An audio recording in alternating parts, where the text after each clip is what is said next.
Elle n'a jamais servi. Elle a volé notre nom. Elle a tout inventé, siffla mon père au tribunal. Tous les regards se tournèrent vers moi.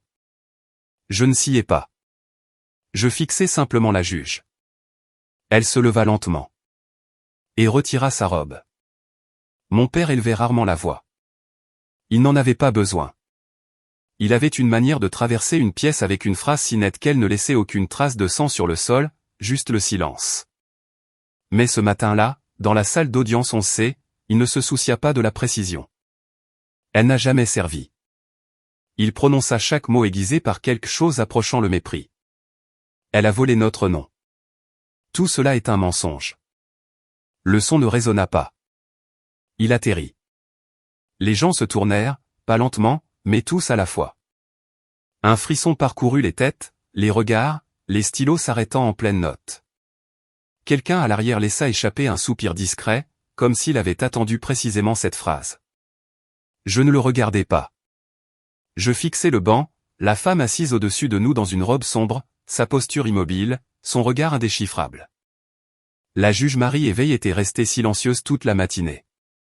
Non pas indifférente, il y a une différence, mais contenue, comme quelqu'un qui retient une porte fermée contre une tempête que personne d'autre ne pouvait entendre. Je ne sciais pas. Je ne parlais pas. Je la regardais simplement et j'attendis car quelque chose dans la manière dont ses yeux s'attardèrent sur moi une fraction de seconde de plus que nécessaire ressemblait moins à un jugement qu'à une reconnaissance. La salle d'audience sentait faiblement le poli citronné et le papier manipulé trop souvent. Des lumières fluorescentes bourdonnaient au-dessus de nos têtes, un fin vrombissement électrique qui ne disparaissait jamais complètement, même quand les gens parlaient. L'air était froid de cette manière institutionnelle, comme si la chaleur en avait été délibérément exclue. 6 pieds me séparaient des personnes qui m'avaient donné la vie. Du côté du plaignant, Daniel Whitmore, mon père, impeccable comme toujours, costume marine, chemise blanche impeccable, cravate nouée avec une aisance habituelle.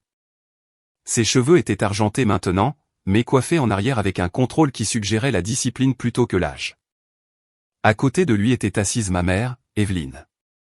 Boucle d'oreilles en perles, expression neutre, la même posture qu'elle adoptait lors des déjeuners de charité, des réunions de conseil, des funérailles, appropriées, contenues, intouchables. Leur avocat se tenait légèrement en avant, un homme au raffinement côtier et à la confiance aisée de quelqu'un qui croyait que l'histoire qu'il racontait était déjà à mi-chemin d'être acceptée comme vérité. Du côté de la défense, mon côté, il n'y avait que moi. Pas de pile de documents, pas d'équipe juridique me flanquant, pas de classeur soigneusement englouté, juste un manteau anthracite, mes cheveux tirés en arrière et mes mains jointes sur mes genoux pour ne pas trahir le petit tremblement involontaire qui vivait quelque part sous ma peau. Mon uniforme n'était pas avec moi. Il était plié à la maison, propre et repassé, rangé dans un coffre en cèdre au pied de mon lit. Mais je pouvais encore le sentir. Son poids, la couture de l'écusson d'épaule qui reposait autrefois contre mon bras, le léger fantôme de sable qui ne quitte jamais tout à fait votre mémoire, peu importe le nombre de lavages. Kandahar avait une odeur. Poussière et chaleur et quelque chose de métallique qui s'accrochait au fond de la gorge. Ce parfum ne vous quitte jamais vraiment. Même ici, même maintenant. L'huissier appela l'affaire à nouveau. Voix posée, rodée. Whitmore contre Whitmore. Une pause suivit. Pas longue, juste assez pour que l'absurdité de la situation s'installe dans la pièce. Mon père se pencha légèrement en avant, sa main posée sur la table comme pour s'ancrer à quelque chose de solide. Quand il parla à nouveau, sa voix avait baissé, mais ne s'était pas adoucie. Elle a bâti toute une vie sur une supercherie, dit-il. Un service militaire qui n'a jamais eu lieu, des dossiers inexistants, des avantages qu'elle n'avait pas le droit de réclamer. Elle a utilisé notre nom, mon nom, pour donner de la crédibilité à un mensonge. Son avocat reprit le fil en douceur. Votre honneur, nous démontrerons que la défendresse s'est sciemment présentée comme une officière de l'armée des États-Unis. Nous prouverons qu'il n'existe aucune trace vérifiable de son enrôlement sous son numéro de sécurité sociale dans aucune base de données publique du département de la Défense. Nous montrerons des dossiers financiers, du papier glissa sur la table, un son doux et délibéré, indiquant qu'elle a reçu des avantages liés aux vétérans sur plusieurs années. Nous présenterons également des témoignages suggérant un comportement instable et des récits en quête d'attention, compatibles avec un traumatisme inventé. Les mots étaient cliniques, nets, choisis avec soin instable, inventé, en quête d'attention, chacun placé exactement là où il ferait le plus de dégâts. Je n'interrompis pas. Je ne le corrigeai pas. Le silence, avais-je appris, perturbe davantage les gens que l'argumentation. Il les force à confronter ce qu'ils ont dit au lieu de repousser la résistance. Mais pour eux, mon silence signifiait autre chose. Culpabilité, aveu, preuve. Je le sentais à la façon dont les gens bougeaient sur leur siège, à la façon dont une journaliste du deuxième rang inclinait la tête, son stylo en l'air, comme si elle avait déjà décidé quelle version de l'histoire serait la plus facile à écrire. Car sur le papier, la version de mon père avait du sens. Sur le papier, je n'existais pas. J'avais 18 ans quand j'ai quitté cette maison. À peine adulte, la tête rasée de près, ce qui ressemblait plus à une déclaration qu'à une coupe de cheveux. Je me souviens m'être tenu sur le pas de la porte, un sac de sport en bandoulière, attendant quelque chose que je ne pouvais nommer. Une étreinte, peut-être, ou au moins une reconnaissance. Ma mère se tenait dans la cuisine, le dos partiellement tourné, comme si l'angle lui-même pouvait adoucir l'instant pour le rendre moins significatif. Mon père ne se leva pas de sa chaise. « Ne nous embarrasse pas, c'est tout, » dit-il, sans quitter des yeux le papier qu'il tenait. Il n'y eut pas de cérémonie, pas de fierté, pas de questions sur ma destination ou la raison de mon départ. Je me dis que cela n'avait pas d'importance, que j'entrais dans quelque chose de plus grand que cette maison, de plus grand que leur approbation, qu'un jour je reviendrais avec quelque chose qu'ils ne pourraient pas écarter. Je ne compris pas alors que le rejet n'était pas une question de preuve. C'était une question de volonté. Et mon père n'avait jamais voulu me voir autrement que comme une déviation de la version d'une fille qu'il jugeait acceptable. Mademoiselle Whitmore, la voix de la juge traversa doucement la pièce, me ramenant à la réalité. Elle n'était pas forte. Elle n'avait pas besoin de l'être. Oui, votre honneur, dis-je. Ma voix semblait stable, même à mes propres oreilles. Vous avez choisi de vous représenter dans cette affaire. Oui, madame. Un léger hochement de tête. Pas de jugement là-dedans. Juste une reconnaissance. Et vous comprenez la nature des allégations portées contre vous. Je le fais. Une autre pause. Elle m'étudia alors, pas comme les autres, cherchant la faiblesse ou les failles, mais comme si elle plaçait quelque chose, l'alignant avec un souvenir juste hors de portée. Très bien, dit-elle finalement. Nous allons procéder. L'accusation continua. Plus de documents, plus de langage conçu pour paraître définitif. Aucune preuve photographique de service. Aucun document de libération disponible pour vérification indépendante. Aucun officier supérieur prêt à témoigner sous son nom. Chaque point atterrit comme un clou enfoncé dans quelque chose déjà présumé vrai. Il construisait une image. Une femme revenue de nulle part avec des histoires que personne ne pouvait confirmer. Une fille qui avait toujours été difficile, cherchant maintenant la validation par quelque chose d'assez dramatique pour attirer l'attention. Mon père ne me regarda pas une seule fois. Il garda le regard droit devant lui, la mâchoire serrée selon cette ligne familière qui signifiait autrefois sa déception. Maintenant, cela signifiait autre chose. De la détermination. Il y croyait. Ou peut-être que croire n'était pas le bon mot. Il avait décidé que c'était vrai, et cela suffisait. Lors d'une brève interruption, je me permis un coup d'œil dans sa direction. Il buvait de l'eau d'une bouteille transparente, sa posture détendue, presque satisfaite. Ma mère se pencha légèrement, lui murmurant quelque chose que je n'entendais pas. Sa main reposait légèrement sur son bras. Il ressemblait à un couple attendant un verdict dont ils étaient sûrs qu'il leur serait favorable, comme si c'était une routine, comme si m'effacer n'était qu'un autre élément sur une liste de corrections nécessaires. Je détournai les yeux la première, non pas parce que je ne pouvais pas soutenir son regard, mais parce que je n'en avais plus besoin. Lorsque la session reprit, leur avocat s'avança à nouveau, sa voix portant facilement.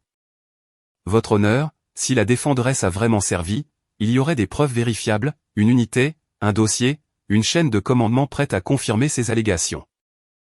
Mais au lieu de cela, nous avons le silence. Il se tourna juste assez pour faire un geste dans ma direction sans me faire entièrement face. Nous avons un récit non étayé par les faits. Nous avons un mythe. Un murmure parcourut la pièce, subtil mais présent. Je le sentis, le changement. Le poids de la supposition s'installant. Je ne répondis pas. Je levai simplement les yeux une fois de plus vers le banc. La juge Marie Éveil s'était figée. Ses doigts reposaient sur le bois, immobile. Son regard n'était plus sur l'avocat. Il était sur moi. Pas interrogateur. Pas sceptique. Autre chose. Quelque chose de plus ancien que cette pièce, plus lent, plus lourd, comme si, sous les couches de procédure et de distance, elle venait de reconnaître un détail qui n'appartenait pas à une histoire, mais à un souvenir. Et pour la première fois depuis que mon père avait ouvert la bouche ce matin-là, je sentis quelque chose bouger. Pas dans la pièce, pas encore, mais dans l'espace entre ce qui était dit et ce qui s'était réellement passé. Je soutins son regard et j'attendis car s'il y avait une chose que j'avais apprise, à la fois dans cette maison et bien au-delà, c'était ceci, la vérité n'arrive pas toujours quand on l'appelle. Mais quand elle arrive, elle ne demande pas la permission. J'avais appris tôt que dans la maison de mon père, l'affection n'était pas donnée. Elle était gagnée, répertoriée et discrètement retirée lorsqu'elle ne servait plus à rien. Il y avait des règles, bien que personne ne les ait jamais écrites. On ne posait pas de questions qui mettaient les gens mal à l'aise. On ne le contredisait pas devant les autres. On ne choisissait pas une voix qui ternissait le nom qu'il avait passé des décennies à polir. Et surtout, on ne devenait pas quelque chose qu'il ne pouvait expliquer. Mon frère Mason le comprit instinctivement. Il traversait la vie comme une réponse bien rodée. Lettres universitaires, sourire facile, un diplôme en commerce de duc que mon père mentionnait dans les conversations comme d'autres faisaient référence à la météo, avec désinvolture mais assez souvent pour que tout le monde s'en souvienne. Mason savait comment être vu. Je savais comment observer, ce qui, dans le monde de mon père, n'était pas la même chose. J'étais celle qui lisait trop, posait trop de questions, et ne maîtrisait jamais tout à fait l'art d'adoucir mes angles pour le confort des autres. Sur les photos de famille, je me tenais là où on me disait, mais je ne me rapprochais pas. Je ne jouais pas une intimité que je ne ressentais pas. Cela seul suffisait à me marquer comme difficile. Quand j'ai eu 16 ans, le fossé entre ce que mon père attendait et ce que j'étais réellement s'était élargi pour devenir quelque chose de non dit mais de permanent. Il cessa de me corriger, de me conseiller, d'essayer. Ce n'était pas de l'acceptation.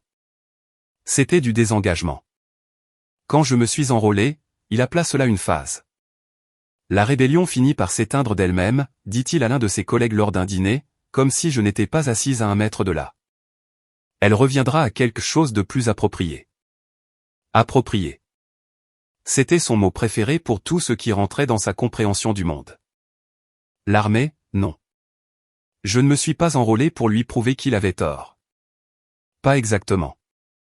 Je me suis enrôlé parce que c'était la première chose qui me semblait réelle. Quelque chose qui ne dépendait pas de son approbation ou de son interprétation.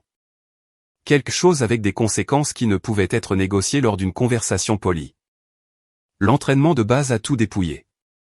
Nom, cheveux, habitudes, suppositions. Ce qui restait était plus simple, plus dur, plus honnête. Il y a une clarté à être poussée au-delà de ses limites par des gens qui ne se soucient pas de qui est votre père.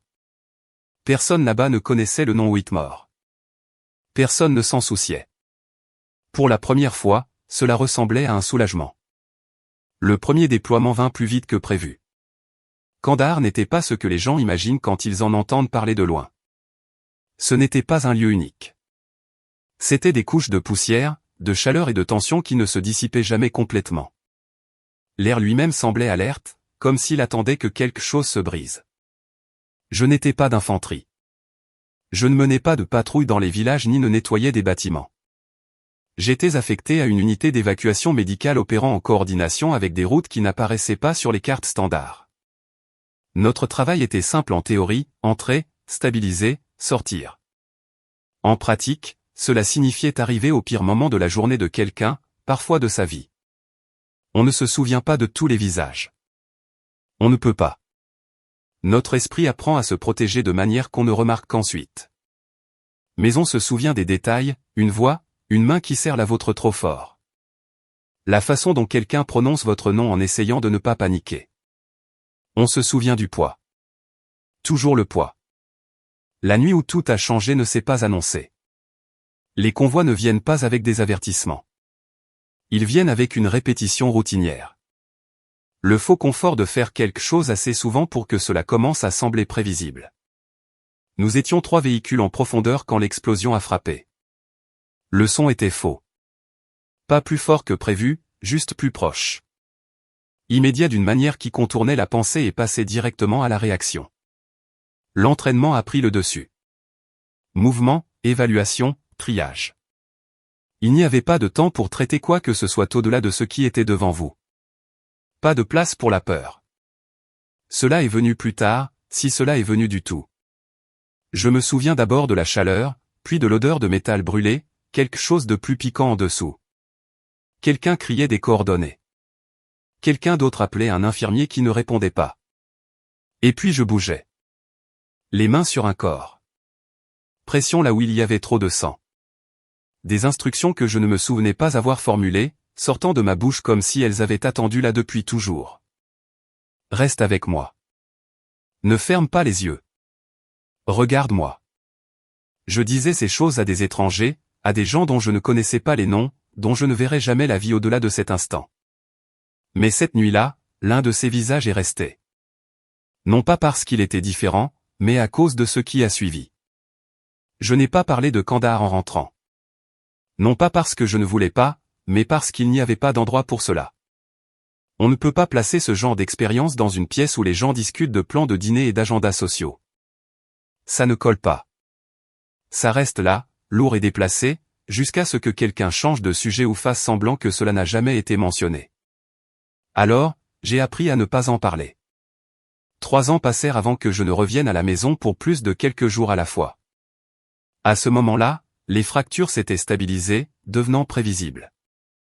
Je suis arrivé avec un sac de sport, une lettre de félicitations et une étoile de bronze glissée dans la poche intérieure de mon manteau. Je n'ai rien montré de tout cela. J'ai frappé à la porte comme une invitée. Ma mère a répondu. Elle m'a d'abord regardé par le Judas. J'ai pu entendre le léger déplacement de poids de l'autre côté avant que la porte ne s'ouvre à moitié. « Oh, dit-elle, tu es de retour. » Pas de surprise, pas de soulagement, juste une reconnaissance. Je suis entré. La maison sentait la même chose. Nettoyant au citron, quelque chose de cuit plus tôt dans la journée, le léger bourdonnement de l'air central. Mon père était dans le salon, assis dans son fauteuil habituel. Il leva brièvement les yeux. « Tu as toujours une assurance maladie ?» demanda-t-il. C'était sa première question. Pas où j'avais été, pas ce qui s'était passé. La logistique, les aspects pratiques, des choses qu'il pouvait catégoriser et résoudre. Je restai là un instant, attendant que quelque chose d'autre suive. Ce ne fut pas le cas. Je restai une semaine, assez longtemps pour confirmer ce que j'avais déjà soupçonné. Rien dans cette maison n'avait bougé pour s'adapter à ce que j'étais devenu. Il n'y avait pas de place pour cela. Aucune curiosité, aucune tentative de réconcilier la version de moi à laquelle ils s'étaient accrochés avec la personne qui se tenait devant eux. Au dîner, les conversations coulaient autour de moi, le nouveau poste de maçonne, un événement caritatif que ma mère organisait, un collègue de mon père qui avait récemment publié quelque chose d'intéressant. Personne ne posa de questions sur l'armée. Ni directement, ni indirectement. C'était comme si cette partie de ma vie existait derrière une vitre, visible peut-être, mais pas quelque chose qu'ils étaient prêts à toucher. Après un certain temps, j'ai cessé de m'y attendre. Quand j'ai déménagé, ce ne fut pas dramatique. Pas de confrontation, pas d'ultimatum, juste une décision tranquille prise autour d'un café tôt le matin, le genre de moment où la lumière entre par la fenêtre sous un angle qui rend tout temporairement clair. J'ai trouvé un petit studio près de la rivière. Les planchers craquaient, les murs étaient minces, mais c'était le mien. Je me suis porté volontaire dans une clinique de traumatologie qui ne demandait pas d'explication. Il n'en avait pas besoin. Les gens qui passaient par ces portes portaient leur propre version du silence. Il y avait une compréhension là-bas qui ne nécessitait pas de traduction. Par l'intermédiaire d'un groupe d'aide juridique, j'ai demandé des prestations d'anciens combattants. Ce n'était pas simple. Certaines parties de mon dossier de service avaient été traitées par des canaux qui ne correspondaient pas clairement aux bases de données civiles. Il y avait des annotations, des drapeaux, des références à des classifications que je n'avais pas l'autorisation de revoir. Mais finalement, avec suffisamment de documentation et de patience, le système a reconnu ce dont il avait besoin, ou du moins une partie suffisante. Je n'ai pas insisté. Je ne cherchais pas la reconnaissance, juste la stabilité. La lettre arriva un matin de janvier gris. Courrier recommandé. Mon nom écrit d'une main que je reconnus immédiatement.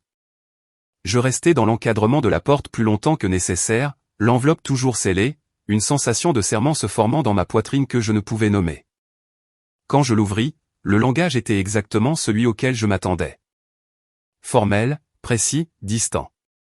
Daniel Whitmore contre Elena Whitmore. La réclamation était exposée en paragraphes clairs et structurés, accusation de fraude, d'usurpation d'identité, de réception non autorisée d'avantages, de dommages à la réputation familiale. Cela ressemblait moins à un père s'adressant à sa fille qu'à un homme corrigeant un registre public. Je m'assis à la petite table de cuisine et la lus 2 fois. Non pas parce que je ne l'avais pas comprise la première fois, mais parce qu'une partie de moi croyait encore qu'il devait y avoir quelque chose que je manquais. Un malentendu, une erreur de communication, quelque chose qui aurait pu être résolu par une conversation. Mais il n'y avait pas d'invitation à parler, pas de demande de clarification, juste une assignation. Il n'avait pas seulement choisi de ne pas me voir. Il avait choisi de me définir d'une manière qui rendait mon existence gênante. Et puis il avait décidé de supprimer cet inconvénient légalement, publiquement, de manière permanente. Je n'ai pas ressenti de colère tout de suite. Cela est venu plus tard. Ce que j'ai ressenti en premier était quelque chose de plus calme, de plus froid, comme une prise de conscience qui s'installait après des années à être hors d'atteinte. Mon père n'avait pas besoin que je sois une menteuse parce qu'il croyait que je l'étais. Il avait besoin que je sois une menteuse parce que l'alternative l'obligeait à confronter quelque chose qu'il avait trop longtemps évité, quelque chose concernant ce que j'étais devenu ou qui il avait été quand j'avais besoin qu'il me voie. De retour au tribunal, tandis que leur avocat achevait d'exposer son argument, je pouvais sentir le poids de cette prise de conscience juste sous la surface. Ils avaient passé des années à m'effacer en privé. Maintenant, ils demandaient au tribunal de rendre cela officiel, de transformer l'absence en preuve, le silence en témoignage. Je levai les yeux une fois de plus vers le banc. La juge Marie Éveil n'avait pas bougé, mais quelque chose dans son expression avait changé, subtil, presque imperceptible, comme un souvenir poussant en avant contre la retenue. Et pour la première fois depuis le début de cette affaire, je compris quelque chose avec une clarté totale. Mon père n'était pas le seul dans cette pièce à en savoir plus qu'il ne disait. La lumière de l'après-midi se déplaça juste assez pour transformer les fenêtres de la salle d'audience en miroir pâle. Des visages flous contre le verre spectateurs, journalistes. Le contour discret d'un cousin que je n'avais pas vu depuis mes 15 ans. Tout le monde regardait une histoire qu'il croyait comprendre. Sur le papier, c'était simple. Un père corrigeant un mensonge. Une fille démasquée. C'était la version en construction, pièce par pièce, avec un langage soigné et des doutes bien placés. Et j'étais assise au centre, silencieuse. Votre honneur, dit l'avocat de mon père, s'avançant avec un dossier à la main, nous souhaiterions attirer l'attention de la cour sur la pièce à conviction numéro 7. Il ne me regarda pas en parlant. Il n'en avait pas besoin. Il s'agit d'un rapport certifié provenant d'une base de données du département de la Défense accessible aux civils. Nous avons effectué une recherche en utilisant le numéro de sécurité sociale et le nom légal complet de la défendresse. Il n'y a aucune trace d'enrôlement, aucun historique de service actif, aucune documentation de libération disponible par les canaux de vérification standard. Il laissa cela s'installer. Aucune trace, répéta-t-il. L'expression résonna différemment la deuxième fois. Pas seulement une absence, une conclusion. Le genre de conclusion que les gens étaient formés à croire. Quelques têtes acquiescèrent, subtilement, de manière contrôlée, comme les gens qui sont d'accord sans vouloir paraître trop empressés. Je ne bougeais pas. De plus, continua-t-il, nous avons obtenu des relevés financiers indiquant que la défendresse a reçu des dépôts mensuels associés à des programmes d'aide aux vétérans, des crédits de logement, des subventions thérapeutiques. Des avantages désignés pour les personnes ayant un traumatisme vérifié lié au service. Il déposa un autre document. La question devant la Cour n'est pas seulement de savoir si ces avantages ont été reçus. C'est de savoir s'ils ont été reçus sous de faux prétextes. Faux prétextes. Je sentis les mots passer sur moi comme quelque chose de froid. Pas aigu, pas immédiat, juste constant. Mademoiselle Whitmore, dit-il, se tournant vers moi pour la première fois. Voudriez-vous expliquer à la Cour comment vous avez obtenu ces avantages ? La pièce se tut. Elle n'était pas bruyante auparavant, mais c'était différent. Concentré, anticipant. Je pouvais le sentir. Chaque paire d'yeux, chaque supposition attendant une confirmation. Je levai la tête. J'ai déposé ma demande par l'intermédiaire d'un groupe d'aide juridique, dis-je. Ma voix porta uniformément, utilisant la documentation à ma disposition. Et cette documentation serait. Insista-t-il. Restreinte, dis-je. Un éclair de quelque chose traversa son visage. Pas de surprise. Une opportunité. Restreinte. Répéta-t-il comme pour tester le mot. Donc, la Cour est censée accepter que l'intégralité de votre revendication de service militaire repose sur des documents qui ne peuvent être vérifiés de manière indépendante. Je ne répondis pas immédiatement. Non pas parce que je n'en avais pas, mais parce que je savais ce que cela donnerait. Oui, dis-je. Un murmure traversa la pièce, plus fort cette fois, moins contrôlé. J'entendis quelqu'un bouger sur son siège, un stylo grattait plus vite sur le papier. Le récit se resserrait. Mon père se pencha légèrement en arrière, son expression inchangée. C'était ce qu'il attendait, un moment qui ressemblait à une confirmation. Il ne sourit pas. Jamais dans des situations comme celle-ci, mais il y avait en lui une immobilité que je reconnaissais. Une satisfaction soigneusement contenue sous la surface. Soyons clairs, dit l'avocat, son ton s'aiguisant juste assez pour marquer une ligne. Vous demandez à cette cour de croire que vous avez servi dans l'armée des États-Unis à un titre suffisamment significatif pour justifier à la fois des félicitations et des avantages continus. Pourtant, il n'y a aucune trace publiquement accessible de votre service. Aucune unité prête à témoigner sous votre nom. Aucun officier supérieur prêt à déposer. Il marqua une pause. Aucune preuve vérifiable. Il laissa le silence faire le reste. Juste votre parole. Juste votre parole. Je laissai l'expression planer. Elle paraissait plus petite qu'elle ne l'était, moins importante que ce qu'elle contenait. Car ma parole n'était pas seulement une déclaration. C'était la somme de tout ce que j'avais fait dans des lieux que personne dans cette pièce n'avait jamais vus. Tout ce que je ne pouvais apporter dans cet espace sans briser quelque chose que j'avais juré de protéger. Mais rien de tout cela ne se traduisait ici. Ici, c'était l'absence. Ici, c'était le doute. Je me déplaçai légèrement sur ma chaise.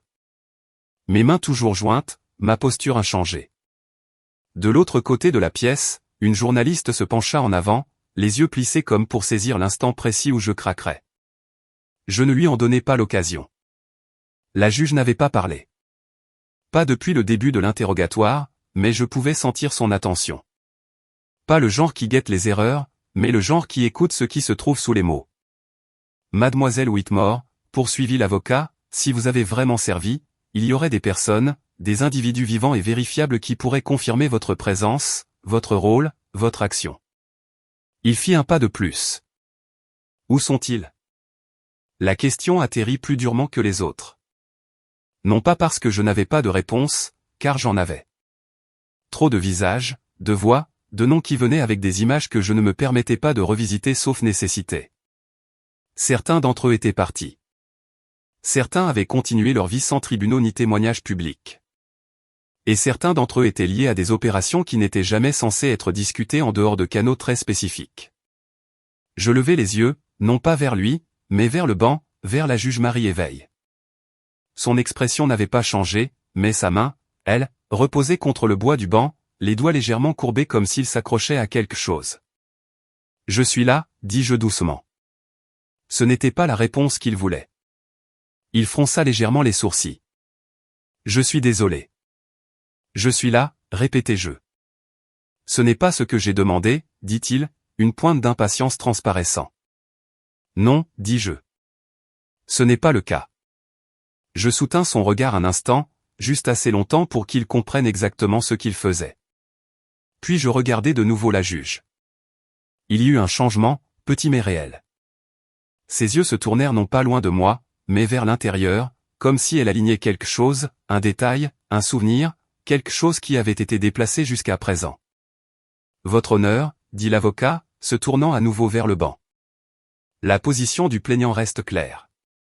Sans preuve vérifiable, les allégations de la défenderesse se résument à un récit, et un récit, aussi convaincant soit-il, ne répond pas à la norme requise pour les avantages qu'elle a reçus ou l'identité qu'elle a construite.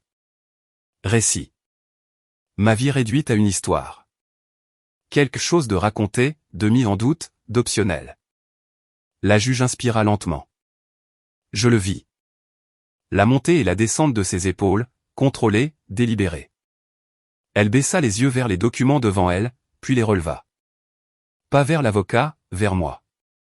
Mademoiselle Whitmore, dit-elle, sa voix égale, pendant votre service, avez-vous déjà été affectée à une unité opérant en dehors des structures de rapport standard?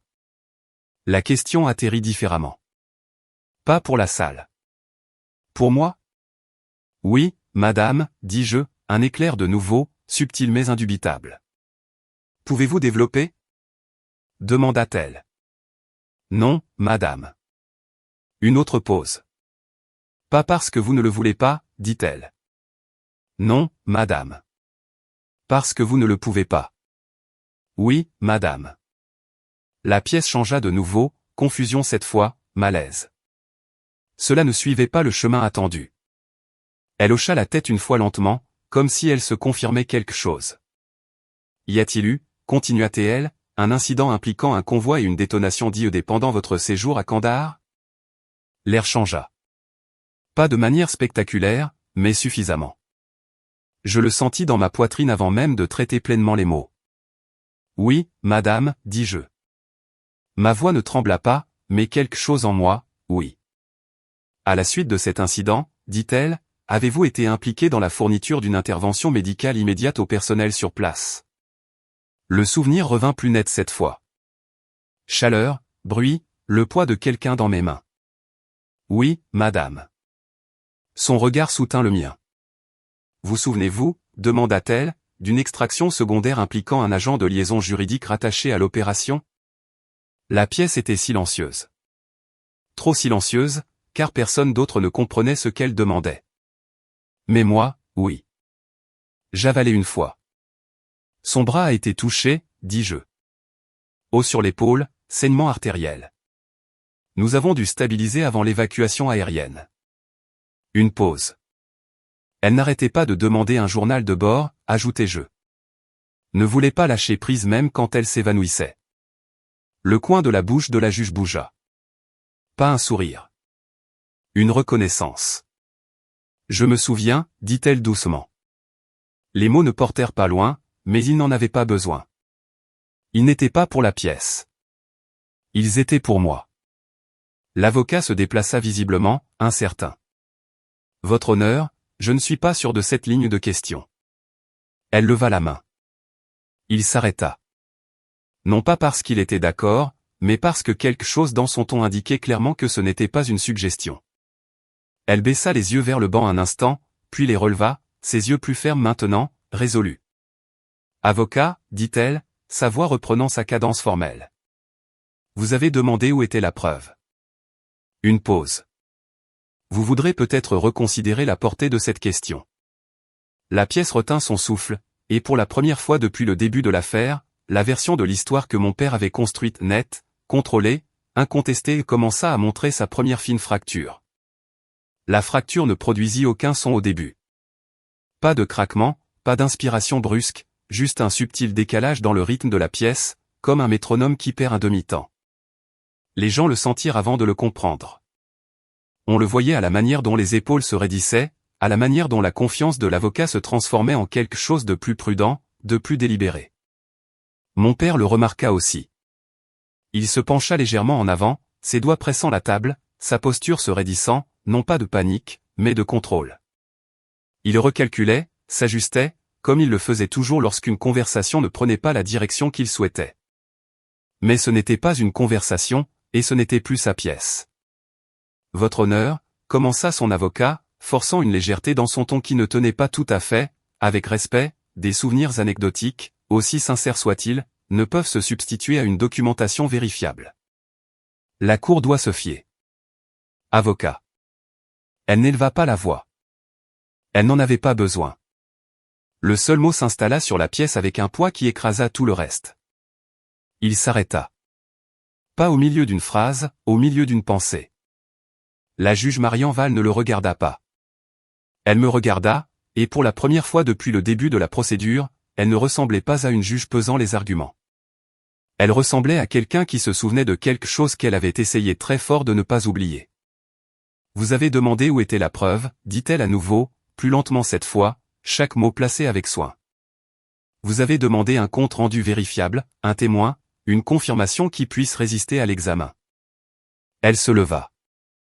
Le mouvement était sans hâte, délibéré, le genre de mouvement qui ne cherche pas l'attention mais la commande quand même. La pièce bougea avec elle. Des chaises grincèrent. Quelqu'un à l'arrière se redressa instinctivement comme appelé à l'attention par quelque chose de plus ancien que le protocole. L'avocat de mon père jeta un coup d'œil au greffier, puis de nouveau au banc, l'incertitude maintenant visible dans la tension autour de ses yeux. Votre honneur, si je puis me permettre. Vous ne pouvez pas, dit-elle, toujours calme, toujours mesurée, mais définitive. Elle s'avança de derrière le banc. Cela seul suffit à briser le rythme de la pièce. Les juges ne font pas cela. Ils restent élevés, retirés, contenus dans la structure des procédures. Elle, non. Elle se déplaça dans l'espace, dans le même air que nous respirions, puis lentement, elle porta la main à l'avant de sa robe. Le tissu était sombre, lourd, conçu pour dissimuler, pour uniformiser, pour dépouiller l'individualité au profit de l'autorité. Ses doigts trouvèrent l'attache au col. Il y eut un moment, bref, suspendu, où personne ne semblait comprendre ce qui se passait. Et puis elle la défit. Un geste net. Elle laissa la robe glisser de ses épaules. Le son qu'elle fit en tombant fut doux, presque imperceptible. Mais l'absence qu'elle créa, elle, fut bruyante. Sous la robe, elle portait une simple blouse, les manches retroussées juste assez pour révéler la ligne de son avant-bras. Et là, juste en dessous de l'épaule, où le tissu se rétractait légèrement quand elle bougeait. Une cicatrice, pas récente, pas nette. Ancienne. Le genre qui ne s'estompe jamais complètement, peu importe le temps qui passe. Le genre qui raconte une histoire sans avoir besoin d'explication. C'est, dit-elle d'une voix ferme, ce que vous me demandez d'ignorer. Personne ne parla. Personne ne bougea. Même l'air semblait différent, plus épais, plus lourd, comme s'il attendait. Je n'avais pas l'intention, poursuivit-elle, d'introduire mon histoire personnelle dans cette procédure. Ce n'est pas une pratique standard. Ce n'est pas encouragé, et ce n'est pas quelque chose que je prends à la légère. Son regard se déplaça alors de moi à mon père. Pour le procès-verbal, dit-elle, je vais préciser la pertinence. Elle fit un pas de plus. Il y a des années, avant que je ne porte cette robe, avant que je ne m'asseye sur ce banc, j'étais affecté comme agent de liaison juridique à une opération conjointe à Kandahar. Mon rôle était d'observation, administratif, détaché. Une pause. Ce détachement n'a pas survécu au contact avec la réalité. Je ne respirais plus. Pas complètement. Parce que je savais où elle voulait en venir. Et je savais ce que cela lui coûterait de le dire. Il y a eu un incident, dit-elle. Un convoi, une détonation d'IED, des victimes immédiates. Sa main se leva presque inconsciemment vers la cicatrice. Je n'étais pas censé être dans la zone de réponse primaire. Je n'étais pas équipé pour cela. Je n'étais pas formé pour cela. Une autre pause. Mais j'étais là. Ses yeux rencontrèrent les miens. Et je ne serais pas ici maintenant si elle n'avait pas été là. La pièce se brisa. Pas en chaos, mais en un silence si complet qu'il semblait que quelque chose avait été retiré. Le son, le mouvement, la certitude, tout. Parti. La défenderesse, dit-elle, sa voix se resserrant juste assez pour porter quelque chose sous le contrôle, fut la première à m'atteindre. Elle identifia la blessure, appliqua une pression, stabilisa le saignement assez longtemps pour l'évacuation. Elle n'embellit pas. Elle n'en avait pas besoin. Elle ne demanda pas qui j'étais. Elle n'hésita pas. Elle n'attendit pas d'instruction. Un souffle. Elle agit. Mon père bougea. C'était petit, à peine perceptible, mais je le vis. La première fissure. Pas dans l'histoire. En lui. J'ai la cicatrice, dit-elle. J'ai le dossier médical, et j'ai le souvenir d'une jeune officière qui a maintenu une artère fermée de ses mains pendant que tout autour de nous brûlait. Elle laissa cela s'installer, non pas comme une déclaration, mais comme un fait. La femme que vous avez décrite à cette cour comme instable, frauduleuse, en quête d'attention, sa voix s'aiguisant légèrement, est la raison pour laquelle j'ai vécu assez longtemps pour devenir la juge devant laquelle vous vous tenez maintenant. Personne n'écrivit, personne ne murmura. Même les journalistes avaient cessé de bouger. Parce que ce n'était pas quelque chose que l'on pouvait saisir en sténographie. C'était quelque chose dont on était témoin. L'avocat de mon père ouvrit la bouche, la referma, essaya de nouveau. Votre honneur, avec respect, c'est hautement irrégulier. Un témoignage personnel de cette nature est recevable, dit-elle, lorsqu'il aborde directement la crédibilité des allégations formulées. Elle recula alors, mais pas derrière le banc. Pas encore. Et si vous exigez une documentation, ajouta-t-elle, vous la recevrez. Comme sur un signal, les portes de la salle d'audience s'ouvrirent. Le son fut discret, mais dans ce silence, il porta. Un greffier entra, se déplaçant rapidement, mais sans urgence, une enveloppe scellée à la main. Livraison pour la cour, dit-il. La juge hocha la tête. L'enveloppe fut placée sur le banc. Elle ne l'ouvrit pas immédiatement. Elle regarda mon père. Le regarda vraiment. Non pas comme un plaignant, mais comme un homme. Vous avez demandé à cette cour de déterminer si votre fille est qui elle prétend être, dit-elle. Sa voix avait retrouvé sa cadence formelle. Contrôlée, précise. Mais il y avait quelque chose en dessous maintenant, quelque chose qui n'avait pas été là auparavant. Vous avez affirmé à plusieurs reprises et publiquement qu'elle a construit une identité basée sur une fabrication. Une pause. Et vous l'avez fait avec conviction.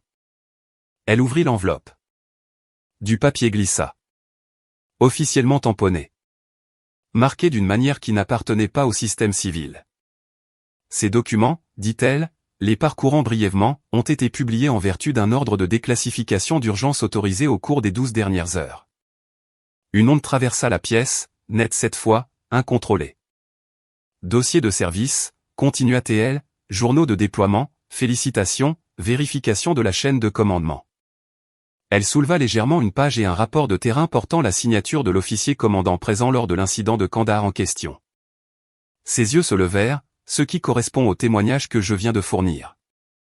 Mon père ne bougea pas immédiatement, mais quelque chose dans sa posture avait changé. La certitude disparut, remplacée par quelque chose de plus difficile à nommer. Pas l'incrédulité, la reconnaissance. Le genre qui vient trop tard. Vous avez demandé une preuve, dit-elle une dernière fois. Son regard ne quitta pas le sien. Vous l'avez. Le silence qui suivit n'était pas vide. Il était rempli de tout ce qui venait d'être dit, de tout ce qui ne pouvait plus être retiré. Je ne souris pas.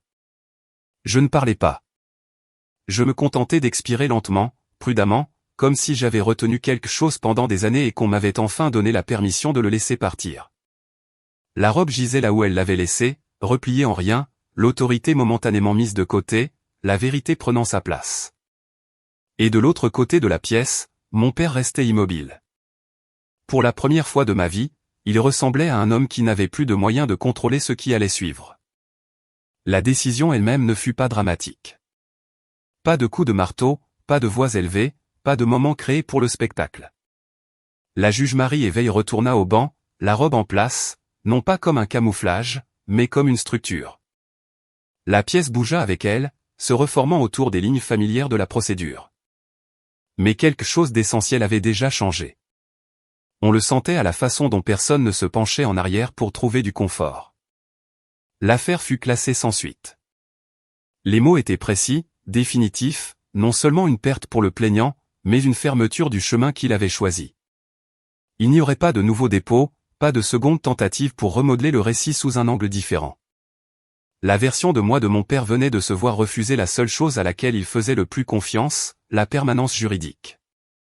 Il y eut une brève discussion sur d'éventuelles sanctions au langage concernant l'abus de procédure, le préjudice de réputation, l'utilisation abusive du tribunal comme instrument de correction personnelle.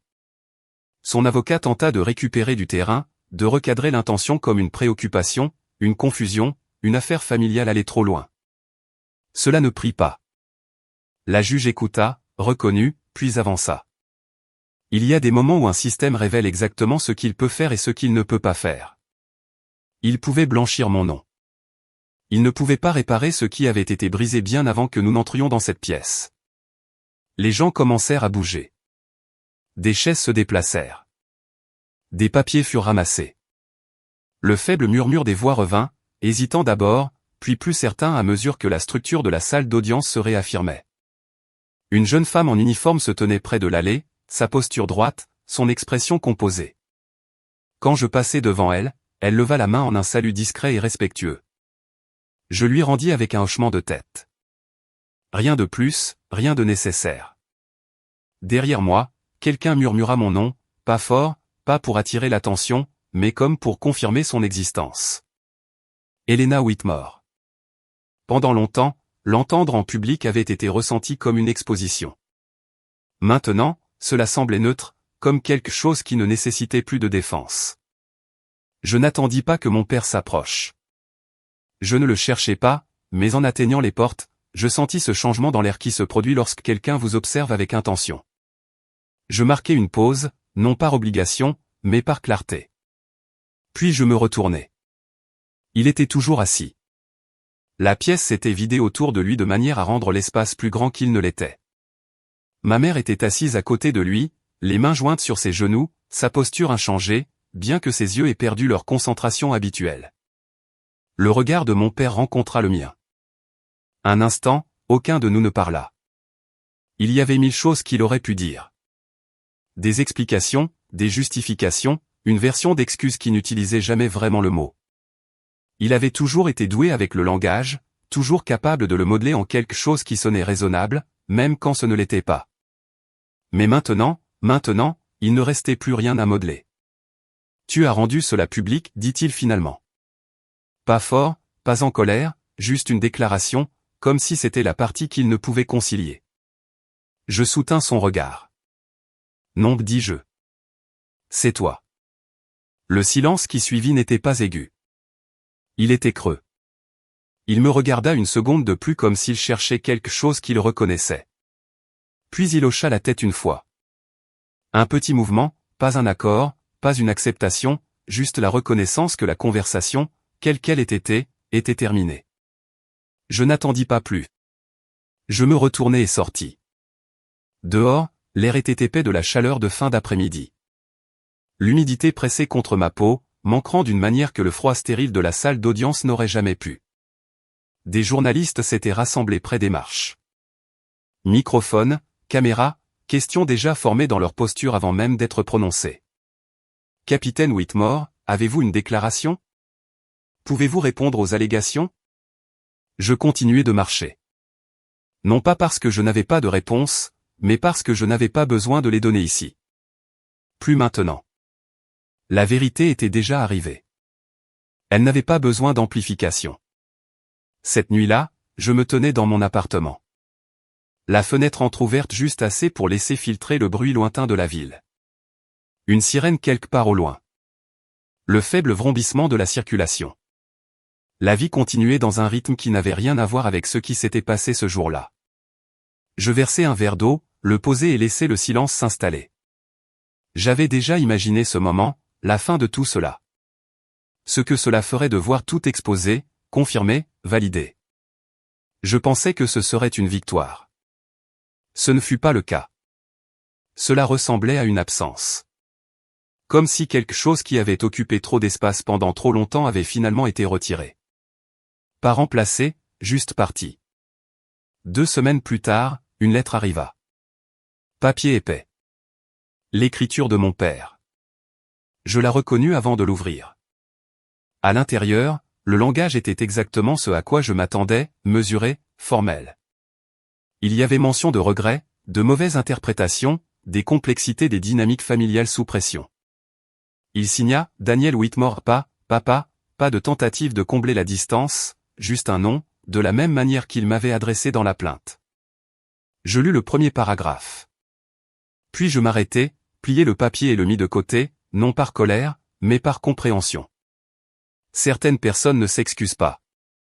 Elle révise, et je n'étais plus intéressé par les révisions. Je déménageais 3 mois plus tard. Une petite maison dans l'ouest de la Caroline du Nord, juste au-delà de la lisière d'une forêt qui semblait respirer d'elle-même. Le genre d'endroit où l'air changeait avec l'heure du jour, où le silence n'était pas vide, mais rempli de petits sons constants, le vent à travers les arbres, l'eau qui s'écoulait quelque part que l'on ne pouvait pas tout à fait voir. J'ai trouvé du travail dans une clinique régionale pour vétérans. Pas de titre sur la porte, pas de plaque nominative, juste Elena. La plupart des gens qui passaient ne posaient pas de questions sur mon passé. Ils n'en avaient pas besoin. Ils portaient le leur. L'odeur de diesel qui faisait s'arrêter quelqu'un en pleine phrase. La façon dont un bruit soudain déplaçait une pièce sans explication. La compréhension silencieuse que certaines histoires sont racontées par fragments et que d'autres ne sont jamais prononcées du tout. J'écoutais. Parfois, c'était suffisant. Un soir, après une longue journée, je suis sorti et me suis assise sur le banc que j'avais construit derrière la maison. Le ciel était clair. Des étoiles, nettes et sans filtre, s'étalaient d'une manière que l'on ne voit pas en ville. Je tenais une photographie dans ma main, granuleuse, ancienne. Moi, agenouillé à côté d'un véhicule qui n'existait plus. Ma main tachée, mon expression figée d'une manière que je reconnaissais à peine. Dans le coin, à peine lisible, Valet. Elle l'avait envoyé sans mots. Pas d'explication. Elle n'en avait pas besoin. J'ai placé la photo sur la petite étagère à l'intérieur, au-dessus de la cheminée. Pas à côté de médailles, pas comme une exposition, juste là où je pouvais la voir. Un rappel, non pas de ce que j'avais prouvé, mais de ce que j'avais vécu. Je ne mesure plus le temps de la même manière. Ni par les déploiements, ni par les dates d'audience, ni par l'absence d'appels qui ne sont jamais venus. Je le mesure par des choses plus calmes. Maintenant, combien de temps la lumière s'attarde sur le porche en fin d'après-midi? Le changement dans le vent avant une tempête. La sensation de mon nom quand je le prononce à voix haute. Elena Whitmore. Non pas comme quelque chose que je dois défendre. Mais comme quelque chose qui est, simplement. Mon père n'a jamais appelé. Je ne sais pas s'il a lu l'intégralité de la décision. Je ne sais pas s'il comprend ce qu'il a fait ou s'il a trouvé une version de l'histoire qui lui permet de continuer sans regarder de trop près. Cela n'a pas d'importance. La clôture n'est pas toujours une excuse. Parfois, c'est l'absence du besoin d'en avoir une. Si jamais quelqu'un a essayé de réécrire qui vous êtes, discrètement, avec persistance, jusqu'à ce que même vous commenciez à le remettre en question, alors vous comprenez quelque chose que la plupart des gens ne comprennent pas. La vérité n'arrive pas toujours bruyamment. Elle ne vient pas toujours avec reconnaissance ou applaudissement. Parfois, elle apparaît dans une pièce où personne ne l'attend et refuse de partir.